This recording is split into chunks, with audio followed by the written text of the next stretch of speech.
Alinsunod sa layuning pagsusulong ng isang malusog na pamayanan sa lungsod ng Quezon, nilagdaan na ng alkalde na si Joy Belmonte ang calorie labeling policy sa QC. Ang ordinansang ito ay ang kauna-unahang inisyatibong ipatutupad sa buong Southeast Asia kung saan layon nitong atasan ang mga restaurant at fast food chains na ilagay sa kanilang mga food menu ang calorie label ng mga pagkain. Hindi na rin ito bago dahil kung may mga branch po ang malalaking restaurant sa ibang mga bansa kung saan implemented na po ito, ay siguradong meron na rin po silang datos patungkol sa kanilang calories ng iba't iba nilang mga putahe. Kaya I'm sure kayang-kaya nila itong tuparin. Sa naganap na anunsyo, nilinaw ng alkalde na hindi sakop ang mga maliliit na negosyante tulad na lamang ng mga street vendor at karinderya.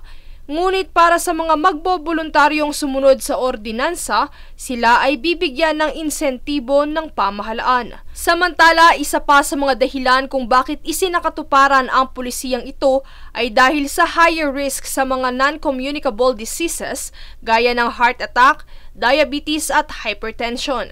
Sa pamamagitan ng paglalagay ng calorie label sa mga pagkain ay magkakaroon ng ideya ang mga consumer hinggil sa kanilang calorie intake. Dagdag kaalaman, ang isang cup ng kanin ay nagtataglay ng 200 kilocalories na ayon sa mga doktor ay sapat na sa isang kainan. Sa kabilang banda, giit na mga kinauukulan, ang desisyon at pagpili ng mga kakainin ay nakasalalay pa rin sa mga tao at pawang gabay lamang ang papel ng ordinansa. Sa katunayan, nasa higit na 2,000 na binubuo ng mga restaurant, karinderya, advocacy groups, hotel at barangay ang mga naimbitahan at nakibahagi sa konsultasyon hinggil sa pulisiyang ito. Ayon sa paliwanag ng mga konsehal, hindi kabilang sa ordinansang ito ang mga buffet at eat-all-you-can na mga kainan. Actually, this ordinance, that's why we are doing it in phases because we are also promoting lifestyle change. Kaya nga, phase 1 muna, ito muna yung mga 5 or more na restaurants. Kadalasan naman, ang mga nandito ay yung mga may multinational mga fast food chains na yan. No? And then phase 2, phase 3, and then eventually, pag nasanay na yung taong bayan or yung mga Q-citizens, a few years later, we might also eventually go to that.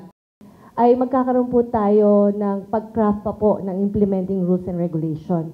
And after the crafting of the implementing rules and regulation, ay may grace period pa po na not exceeding 1 year after the approval of the City Council ng implementing rules and regulation. Sa pagtatapos na mensahe ng alkalde, sometimes change has to be done. Mahirap siya sa simula, pero kung naniniwala naman tayo sa ating mga pinaglalaban at ito ay para sa ikabubuti naman ng ating mga mamamayan, kailangan din talaga nating simula ng pagbabago sa ating sarili at siguraduhin lang na yung mga pagbabagong ito ay hindi naman sobrang pabigat na nahihirapan na ang mga lahat. Kaya nga may public consultation para magkaroon tayo ng win-win situation at ang mahalaga ay nauunawaan ng lahat kung bakit kailangan gawin ang mga ganitong klaseng mga ordinansa at mga polisiya.